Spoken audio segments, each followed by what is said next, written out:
to just go hard and fast in the early game.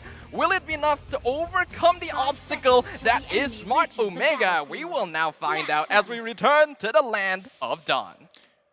Interesting points you guys made here, and you know, I wonder what the chat thinks too out there, because what scales better, right? It looks like it's going to go ahead and be the Esmeralda up into the gold lane, and I was going to actually say Esmeralda as well, because let's say you're able to get those items a little bit faster, especially something like the Ice Queen wand, where you can kind of provide that slowdown for your team.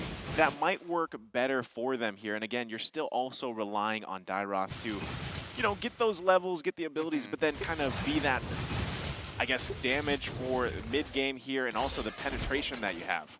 Man, you guys are really safe. I'm the savage here. That's the problem. I like the risk involved. I like being able to stand above the opponent. But fortunately, when you're in pro play, there's just a lot going on here. And more importantly so is when you're looking at Zanri on this Natalia, I would have expected him to be matching where Chaknu is moving all across the map, but instead, make a play down bottom for that first blood. That's an excellent first blood going over to the side of IDNS, and that's exactly why you drafted Natalia. Zanri being able to pick that up with the execute in a lane where usually you'd expect the Tamas to just be able to hold his own for a very long time. That's going to be a great start for Sun as well. As we mentioned, if Dairoth is able to scale up, he can really come online in the mid game.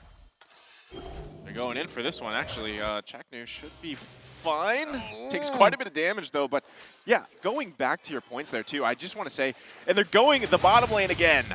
They're just not letting you talk right now. Ryzen wants Sun. He's looking for it, and the Dairoth not going to be able to escape.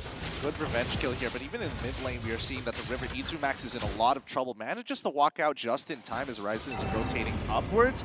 But this does mean that Zanri could get a potential pick. Izumax, unfortunately, staying just a little bit too long, and 2 kills gonna go the way of Natalia. They need this for the turtle. I felt like I could hear his thoughts. Like, okay, maybe I shouldn't go back in this bush because there is a Natalia out there, right? So, and that's exactly what happened again.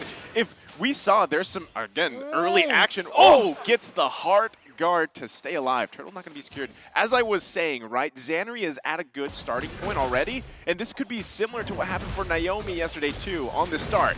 Oh, but Ryzen going to be targeted Chaknu now, and Renzio taking massive damage. The Abysm Strike finds them both. Double kill for the Fanny. Tempest of Blades having to be forced out by Ryzen, as he now going to be chasing down Sun. He wants to look for it, getting dropped real low. Dawning Light not going to land. He now has his eyes set on Zanri. Will he be able to get him the smoke screen? Gonna prevent him from moving forward. E2Max is a bit too far up. He has the black shoes, but now he is completely out of position. Oh, that's got to be frustrating, because it was just one hit and he couldn't get it, even with the black shoes, and then he was a little bit too overextended at that point. Yeah, this seems to be a game of last hits. I mean, it all started with Renzio, and now even IDNS walk away with the exact same situation. No heart guard, but it still works out. Kelra? I see, taking massive damage. The Wesker working out, even trying to swap the Nibiru to finish the job, but luckily Pops the Sprint is able to get out of there. What a big brain play that was. What a big brain. Who would have, I don't know. Personally for me, if you're in Kelra's position, who in the right mind thinks I'm going to hide and try brush and pull this off, even though knowing that Zanri is coming back out of base?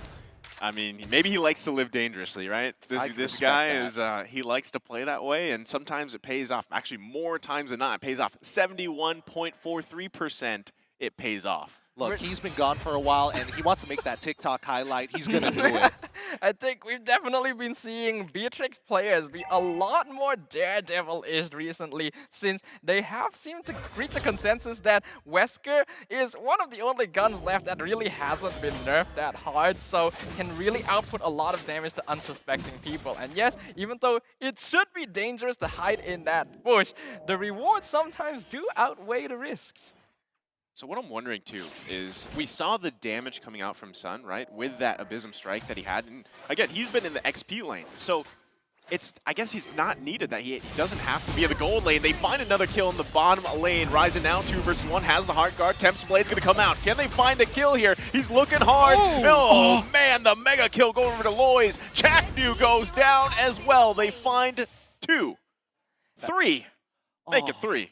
goodness, that is a big play coming in from IDNS. I think, you know, IDNS are reading the playbook, right? Because even for me, I was stating earlier into the game, yeah, they're probably gonna make sure that Jacknu is sitting on the top side, babysitting Calra to make sure they can dominate that lane. And I would expect Natalia to actually do the same and match it. But no, IDNS, they thought one step ahead. Let's play on the opposite side. Let's play with the most kill pressure and ensue and get that snowball started. Yeah, and I think it's working out for them so really well so far. That's got to be devastating there for Omega, nearly getting 2 kills, but Lois coming in at the perfect time to just pick off Ryzen. And even Chaknu, unluckily, not able to finish off the job. But because they're focusing on the EXP lane, Kelra is getting a lot of free farm, so I think that's something they have to pay attention to. Well, not only that, let's not forget that they haven't been able to convert these kills into bigger objectives. So far, it's 1-to-1 in Turtles, and no structures have been taken. Yeah, that's huge, actually. Now that you think, you know, now that you mention it, there's no, I mean, it's great to have kills. It's great to have the gold lead. But, I mean, if you're not getting space on the map, especially leading into those objectives, it's just going to catch up to you. So they need to start focusing on actually getting some turrets down here.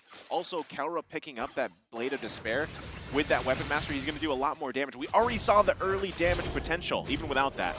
Yeah, absolutely, and we can see now that they're still trying to play really the Dawning Light just barely missing Omega. They're definitely adjusting to this aggression from IDNS. They recognize, okay, we have thrown a few too many kills over to their side. Now we have to play a little more defensively. But just as we say that, Kelra, will Hot Guard be enough? No, it will not.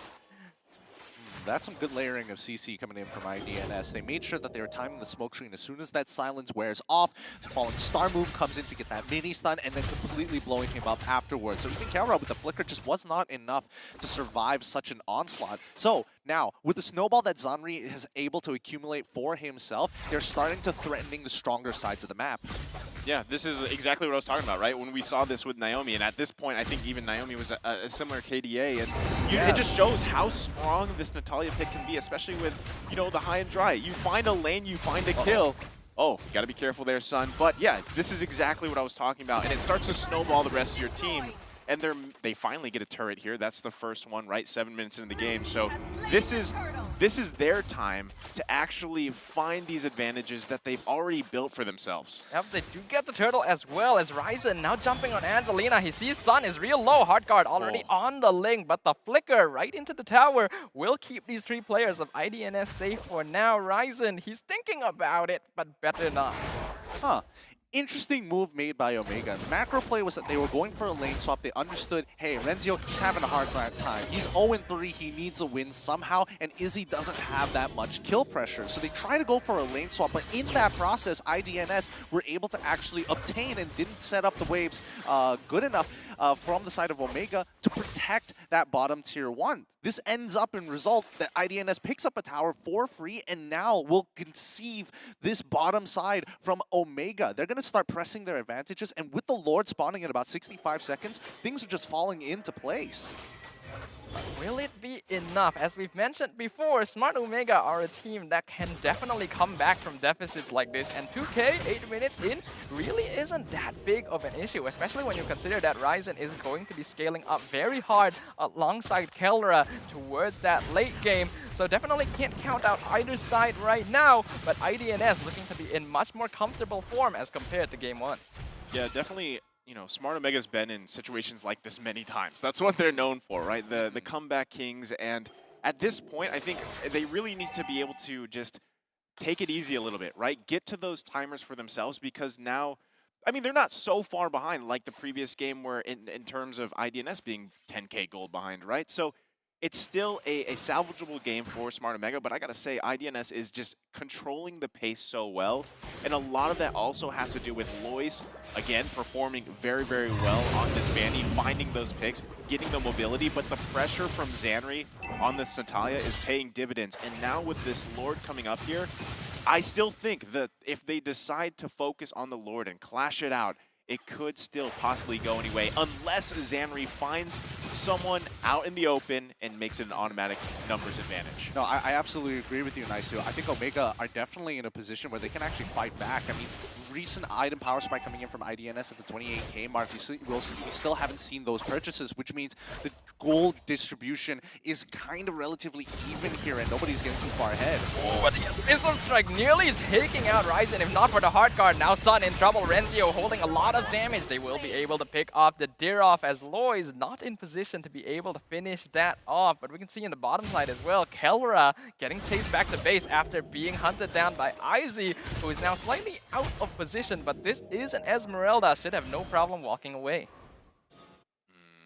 But that's a nice start, right? And Zanri picking up the Malefic Roar is also a nice item pickup because, again, that's a huge factor, right? At what point do you have to stop worrying about Natalia in a game? I don't think there's any point in the game because you always have to be conscious of, let's protect Kelra, but at the same time, we got to make sure that Ryzen can also make those plays on this mobile assassin that is Ling. So I feel like Renzio needs to buy a little bit more time for himself to get kind of caught up here because he is going to be kind of that front line. And now, look at the mid. Ryzen gonna be targeted instantly. Bursts down. Abyssal Strike on 2 people. Forces the black shoes out. They find 2. Kelra finds 1 in return, but he's dropping real low. Renzio is able to zone out Izzy though. So the Beatrix is safe for now. 2 for 2 trade. Okay, I'm starting to get the idea here. It looks like Omega have kind of conceived this earlier stages of the game. They understand, yes, we are behind, but they're at no point of this game will they be able to outscale IDNS esports, right? They're waiting for IDNS to make a mistake. And I think IDNS, yes, they want to press the tempo, but they also see the amount of potential that Omega could bounce back in case of a macro mistake. If they end up getting, I don't know, a full Savage given over to Omega, I think Omega will take that lead and run away with it. Looking at the item list so far, I mean, everybody's in some really good spirits here. 3 items coming in from Dairoth. We're seeing that Fanny's in a very comfortable position. High burst, 3 items already built. But more importantly, Izzy needs to speed up. If he gets this Ice Queen's wand, it could really put a full stop to Omega's plans. Meantime, though, Falling Star Moon on E2 Max forces out the Black Shoes. Zanri, the damage from Kelra. Angelina now being targeted in the backline. And E2 Max is the target of Lois instead. Ryzen finds his target. Lois, unfortunately, not able to do the same. So Omega bites back. This is what I was saying, right? You just find those little moments where IDNS makes the mistake here. We saw the damage potential coming out from Kelra, and then it was followed up from Ryzen to get the picks off. And now with Lord being the focus here. Yep, now they see Izzy is in place. They want to zone him out. They want this Lord Renzio as well as Ryzen right on top of him will be able to zone him out. Sun now in the bush looking for it, but is scouted out by Renzio. Izzy in position. I think Omega, they're probably not going to force this right now. They're still not in the best position, but they are keeping the Lord in check. Will they be able to take this away? Falling Star Moon once again onto Kelra and the backline. Dotting Light, not quite enough damage. Hard guard onto Ryzen. Will it be enough as Tempest Blaze will avoid Lois? Abyssal Strike missing completely. Sun gonna drop over to the side of Omega. The rest of IDNS forced to retreat, leaving Izzy alone in the lurch.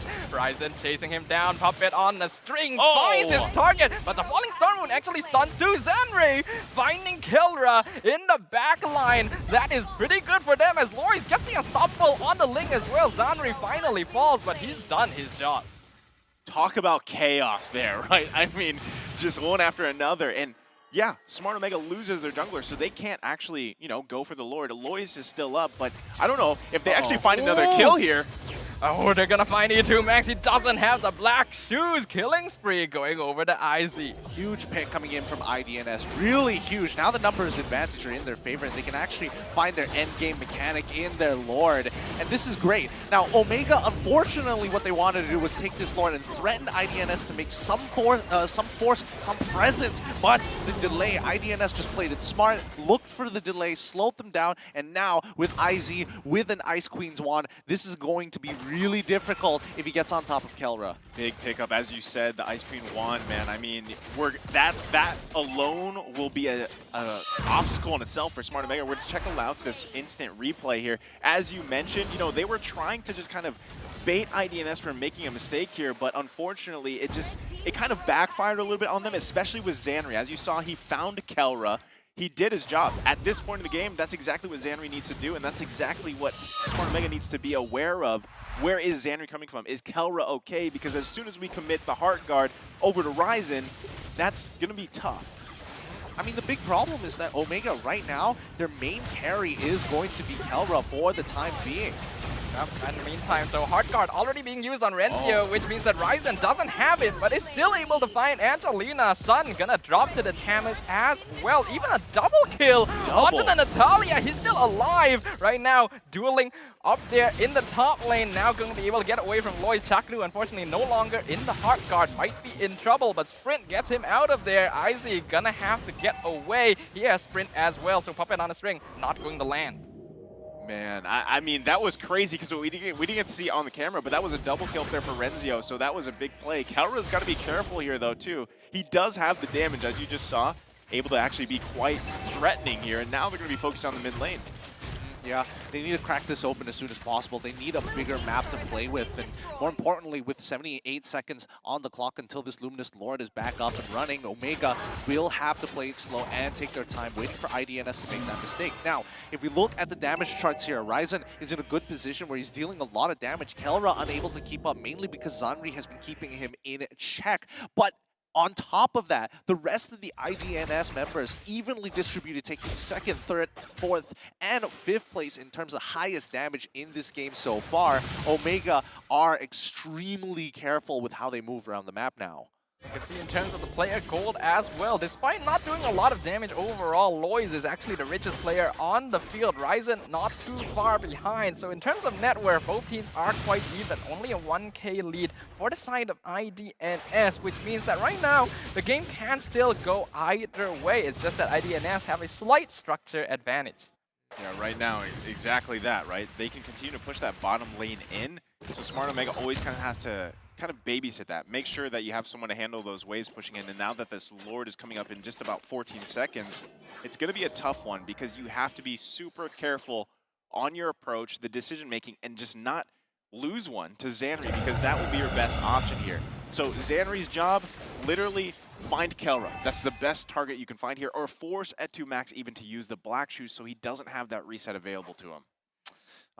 But who's going to be looking for him, right? Renzio has to deal with the front line. E2 Max, he's at threat against Zanri as well. If he shows up, then maybe we can see the IDNS starts pulling back, but it's all about who can find that first pick. And even for Chaknu, that Heart Guard is just way too valuable to put himself at risk. So they have to clump up together, as you can see in the mid lane, as for making sure that they can cover each other's backs, because they cannot afford to walk away from this bubble. I think what's important for Smart Omega right now is not just the positioning of their players, but a lot of pressure on Chaknu to decide who he's going to be using the Heart Guard on, because that is a very valuable ultimate. And right now, he has to choose between keeping it for Kelra, using it on Ryzen, or potentially saving Renzio in many of these fights, because the Tamis is having a little bit of difficulty. 2 members of IDNS have Dominance Ice, even Zanri picking up the Sea Halberd on top of that to negate all of Omega's regen. I feel like, you know, now that we see these items here, and Renzio has pretty darn good itemization, right? And we saw earlier, a couple minutes ago, that double kill that he got with the Heart Guard. So he's actually quite tanky now. And he can start kind of being that front line for Omega, whereas Chaknu can, yeah, make the decision who's the best target here.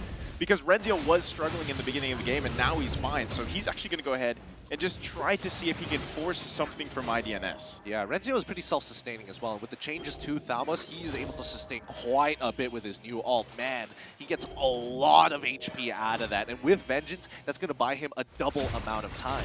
In the bottom lane, an attempt being made on the bottom inhibitor is putting Zanri out of position. That's going to be a free kill. Ryzen takes a lot of damage from the Dawning Light, but they find one of their primary problems, the Natalia taken off the board. I'm pretty sure they now have their eyes on the Luminous Lord. I think they should press their advantages here. Like E2 Max, he doesn't mind taking a little bit more. Now that Zanri is done, he can take damage and then still use the Black Shoes safely. So they're going to move up, take control of mid, and then start to look for the Lord. IDNS, either they delay for the next 20, maybe 25 seconds to allow Zanri to travel over, or they just duke it out 4v5.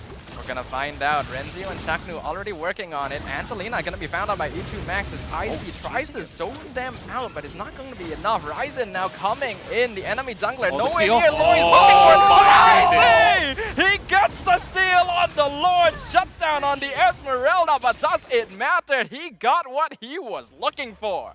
That was a great steal there. I mean, that buys time, but I was going to say too, you know, Smart Omega has to be super careful because you don't want to be caught in that position there around that Lord Pit, and now they have to defend here. So they should be fine to defend. It was a great try because also Kelra was forcing Angelina back. But if Angelina goes back on the Xavier, you still have that Dawning Light potential to steal, and they didn't even need that. Yeah, they threw everything. Honestly, well done to IDNS. This is some great coordination. They threw their bodies, Izzy specifically, threw his body in, using the sprint to run in. Angelina goes in, times the Dawning Light with Izzy running in at the same time. And Lois goes flying with a Retribution to try and secure. Ooh, speaking of flying, Lois setting up a lot of damage for the Dawning Light. Abyssal Strike going to miss completely. And Sun is now at the mercy of Omega. Gets picked off by Kelra, who now has the hard guard on him. They've already managed to clear up the Lord. They're looking for more now, but a nice Mystic Field gonna stop the chase. Woo! Angelina doing loads of damage now. That was, I mean, either way, right? Decisions were made there, and Smart Omega able to find a kill, but also the decision for Lois to just be like, you know what, I'm going to check out of here, I'm going to go push the top lane up, and then I'm going to go back to base, because they have to keep the pressure here on Smart Omega on all fronts, and that's exactly what they're doing. Yeah, and unfortunately, even though Kelra was at kill, was supposed to die there, he still is really quick on the button with his Winds of Nature, but Ryzen now going for Izzy.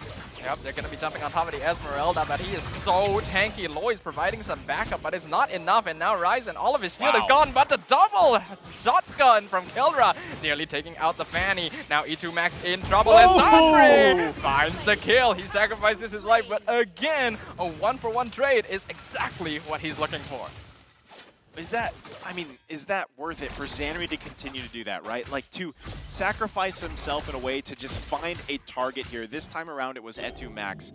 Do you think that's worth it, Gideon? Personally, I think it's really worth it. And at this stage of the game, Natalia, yes, she's extremely valuable to take out someone like Kelra, right? But now, Omega have started to scale. The gold leads 62k to 63k. They basically all have max items at this stage of the game, right? So every death with the long death timer, a 4v5 is actually ideal for IDNS, who have itemized to make sure that they start peeling backwards. They're really, really tanky with Izzy as well. So they can pick and choose when to go in and out of fights, where Omega, if they go in, they have to go in hard.